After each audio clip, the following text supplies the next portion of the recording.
औज़ु बिल्लाहि मिनश्शैतानिर्रजीम बिस्मिल्लाहिर्रहमानिर्रहीम। अस्सलाम वालेकुम दोस्तों, मैं हूं मोहसिन रज़ा और आप लोग देख रहे हैं virtual student support services YouTube channel. दोस्तों, आज की जो मेरी वीडियो है वो CS 403 डेटाबेस मैनेजमेंट सिस्टम के हवाले से हमारी जो असाइनमेंट नंबर 2 आई हुई है उस हवाले से है। दोस्तों, हम बढ़ते हैं अपनी इस असाइनमेंट की रिक्वायरमेंट्स की जानिब। उससे पहले मैं आपको बताता चलूं कि मेरा एक और यूट्यूब चैनल है जिसका नाम 24R7 टीचर्स ऑनलाइन है, जिसके ऊपर मेरे अपने रिकॉर्डेड लेक्चर्स अवेलेबल हैं। उसका URL आपको स्क्रीन के ऊपर नज़र आ रहा है और इस वीडियो के डिस्क्रिप्शन में भी मिल जाएगा। आप 24R7 टीचर्स ऑनलाइन को ज़रूर विजिट करें और वहाँ पे जो मेरे लेक्चर्स अवेलेबल हैं, इसमें आपका ये डेटाबेस मैनेजमेंट सिस्टम का सब्जेक्ट भी शामिल है। उन लेक्चर से ज़रूर फ़ायदा उठाएं। दोस्तों, इस असाइनमेंट के अंदर हमें ये जो केस नजर आ रहा है that is related to the HMS यानी हॉस्टल मैनेजमेंट सिस्टम, और this assignment is the continuation of our previous assignment number 1। उसकी कंटिन्यूएशन है और ये केस भी वही है जो हमें असाइनमेंट नंबर 1 के अंदर दिया गया था, और आगे भी जो असाइनमेंट्स आएंगी वो भी इसका सब्सिक्वेंट असाइनमेंट्स होंगी। दोस्तों, इस असाइनमेंट के अंदर सिर्फ हमने थोड़ी सी चेंजेस की हैं कि हमने पिछली असाइनमेंट 1 के अंदर जो है वो डेटा फ्लो डायग्राम बनाई थी, लेकिन इस असाइनमेंट के अंदर हमने एक और डायग्राम जिसको हम एंटिटी रिलेशनशिप डायग्राम कहते हैं वो बनानी है, और उसके साथ हमने draw the relationship cardinalities in alphabetical notation, और फिर हमने इसी तरह उसकी जो कार्डिनलिटीज हैं उनको जो है वो बताना है उस एंटिटी रिलेशनशिप डायग्राम के अंदर। दोस्तों, बढ़ते हैं हम इसके सोल्यूशन की जानिब, और सोल्यूशन की जानिब जाने से पहले मेरी तमाम दोस्तों से गुजारिश है कि जैसे मैं इतनी मेहनत के साथ आप लोगों के लिए वीडियोस बनाता हूं, तो आप लोगों का भी एक फर्ज बनता है, वो ये है कि आप लोग एटलीस्ट एक बार इस वीडियो को कंप्लीट जरूर देखा करें या 2 बार जरूर देखा करें, ताकि आप लोगों के एंड से भी हमें कोई जो है वो बेनिफिट हो। जब तक हमें बेनिफिट नहीं होगा तो ला महला मैं भी मुझे भी मोटिवेशन नहीं होगी और मैं भी वीडियोस नहीं बनाऊंगा। जब आप लोग मुझे सपोर्ट करेंगे और इसी तरह मेरी वीडियोस को देखते रहेंगे और मुझे भी बेनिफिट मिलता रहेगा, तो इंशाल्लाह मैं आप लोगों के लिए ऐसे ही वीडियोस बनाता रहूंगा और आप लोगों की खिदमत करता रहूंगा। दोस्तों, एंटिटी रिलेशनशिप डायग्राम बनानी है।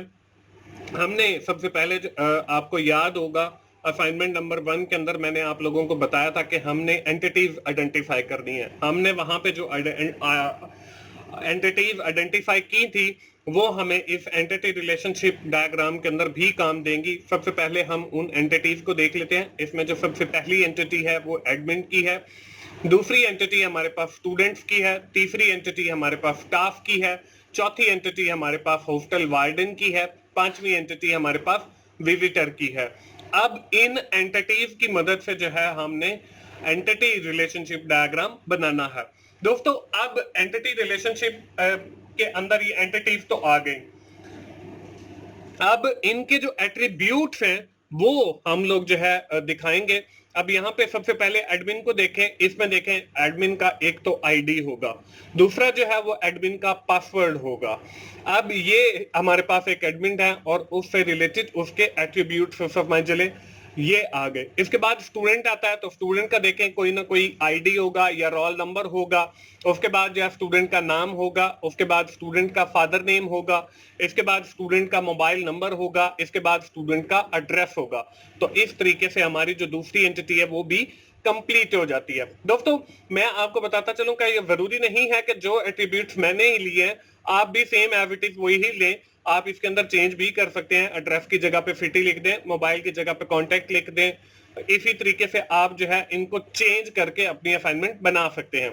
इसके बाद अगली एंटिटी हमारे पास स्टाफ की है, तो स्टाफ सॉरी हॉस्टल वार्डन की है। तो हॉस्टल वार्डन के अंदर देखिए, हॉस्टल वार्डन का आईडी हो सकता है, हॉस्टल वार्डन का नेम हो सकता है, और हॉस्टल वार्डन का कोई ना कोई पासवर्ड भी होगा। तो ये हमारे पास तीसरी एंटिटी हो गई। इसके बाद अगली एंटिटी हमारे पास स्टाफ की है। तो स्टाफ के अंदर देखें, स्टाफ का कोई ना कोई आईडी होगा, या एम्प्लॉय नंबर भी हम कह सकते हैं। उसके बाद हमारे पास स्टाफ का कोई ना कोई नेम होगा, इसके बाद स्टाफ का कोई ना कोई पासवर्ड होगा, स्टाफ का कोई ना कोई डेफिनेशन होगा कि वो किस डेफिनेशन के ऊपर वो एडमिन है, वो विजिटर है, वो हॉस्टल वार्डन है, या वो शेफ है, या क्या है, स्टाफ का कोई ना कोई डेफिनेशन भी होगा। तो ये इस तरीके से हमारी जो स्टाफ वाली एंटिटी है वो भी कंप्लीट हो जाती है। इसके बाद अगली एंटिटी हमारे पास विजिटर की है। तो विजिटर का देखें, विजिटर का कोई ना कोई आईडी होगा, या आईडी कार्ड नंबर होगा, या आइडेंटिटी होगी। इसके बाद हमारे पास नेम है विजिटर का, हम नाम लिखेंगे, उसके बाद विजिटर का मोबाइल नंबर।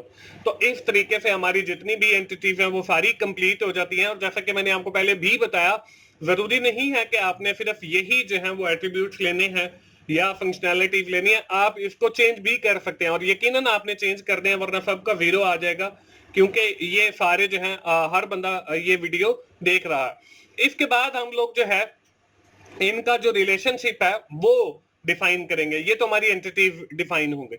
अब देखिए, एडमिन का और स्टूडेंट का भी रिलेशनशिप है कि एक एडमिन जो है वो मैनेज करेगा स्टूडेंट्स को। एडमिन का जो रिलेशनशिप है वो हॉस्टल वार्डन के साथ भी है, क्योंकि एडमिन ही है जो हॉस्टल वार्डन को भी मैनेज करेगा। इसके बाद एडमिन का जो रिलेशनशिप है वो विजिटर के साथ भी है, क्योंकि एडमिन ही जो है वो विजिटर की डिटेल को मैनेज करेगा। इसके बाद अगला जो है वो हमारे पास स्टाफ का है। एडमिन जो है वो हमारे स्टाफ को भी मैनेज करेगा। अब इसके बाद बारी आती है कार्डिनलिटीज की, कि हम कार्डिनलिटीज डिफाइन करें। इसके अलावा भी कुछ रिलेशनशिप हैं, वो भी मैं आप लोगों के साथ शेयर कर लेता हूं। तो यहाँ पे देखें, एक स्टूडेंट का जो है वो विजिटर के साथ रिलेशनशिप है, कि एक जो विजिटर है वो विजिटर इज अ स्टूडेंट, या स्टूडेंट इज अ विजिटर, कि एक जो विजिटर है वो स्टूडेंट हो सकता है, या एक स्टूडेंट जो है वो विजिटर हो सकता है। इसी तरह हमारे पास अगला जो रिलेशनशिप है वो स्टाफ और हॉस्टल वार्डन का है, कि staff is a hostel warden, या hostel warden is a staff member, कि एक जो स्टाफ मेंबर है वो हॉस्टल वार्डन हो सकता है, या एक हॉस्टल वार्डन एक स्टाफ मेंबर हो सकता है। इसके बाद अगला जो रिलेशनशिप है वो स्टूडेंट और वार्डन का है। तो student is managed by hostel warden, या hostel warden manage the student. तो ये रिलेशनशिप हमारे सारे कंप्लीट हो गए। अब हमने कार्डिनलिटीज को डिफाइन करना है कि किस रिलेशनशिप के साथ क्या कार्डिनलिटी है। तो यहाँ पे हमारा जो पहला रिलेशनशिप था वो एडमिन और स्टूडेंट के बिटवीन था। तो इसलिए हमारा यहाँ पे देखें, स्टूडेंट के साथ एम आ गया, यानी मैनी आ गया, और एडमिन के साथ जो है वो वन आ गया, यानी इसका एक एडमिन जो है वो बहुत सारे स्टूडेंट को मैनेज करेगा। तो ये जो रिलेशनशिप है इसको हम वन टू मैनी का रिलेशनशिप कहेंगे।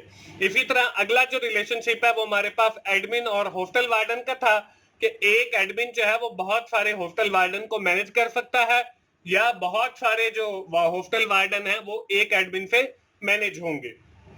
इसके बाद अगला जो रिलेशनशिप है वो विजिटर का और एडमिन का है। एक एडमिन ही आपके बहुत सारे विजिटर को मैनेज कर सकता है, या बहुत सारे विजिटर जो है वो एक एडमिन से मैनेज होंगे। अगला जो रिलेशनशिप है वो भी वन टू मैनी का है, यानी कि एक ही एडमिन जो है वो बहुत सारे स्टाफ मेंबर्स को मैनेज करेगा, या बहुत सारे स्टाफ मेंबर जो है वो एक एडमिन से मैनेज होंगे। इसके बाद अगला रिलेशन हमारे पास स्टूडेंट और विजिटर का था, ये हॉस्टल वार्डन और स्टूडेंट का। तो बहुत सारे जो स्टूडेंट हैं वो बहुत सारे वार्डन से मैनेज हो सकते हैं। तो यहाँ पे मैनी टू मैनी का रिलेशनशिप आ गया।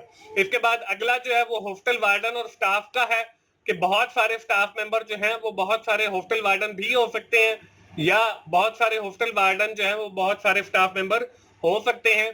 तो यहाँ पे भी मैंने मैनी टू मैनी का रिलेशनशिप दिखाया। इसके बाद हमारे पास जो है हमारे सारे जो रिलेशनशिप हैं वो खत्म हो जाते हैं। दोस्तों, अगर आपको इसमें कहीं पर कोई कंफ्यूजन है या कोई गलती नजर आ रही है तो आप लोगों ने उसे अपने एंड पे ठीक जरूर कर लेना है, क्योंकि मेरी जितनी भी वीडियो होती हैं वो सिर्फ आपको आइडिया देने के लिए होती है कि आपने अपनी असाइनमेंट जो है वो कैसे बनानी है। दोस्तों, ये थी हमारी आज की असाइनमेंट CS403 डेटाबेस मैनेजमेंट की। ये हम यहीं पे खत्म करते हैं।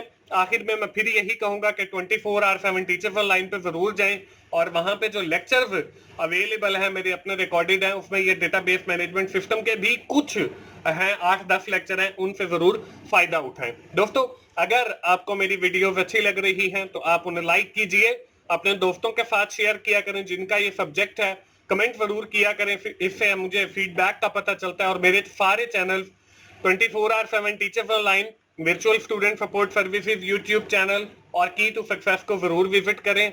इंशाल्लाह उनसे आपको काफी कुछ सीखने का मौका मिलेगा। दोस्तों मिलते हैं अगली किसी असाइनमेंट सोल्यूशन के साथ या जीडीपी सोल्यूशन के साथ। उस वक्त तक के लिए अल्लाह हाफिज।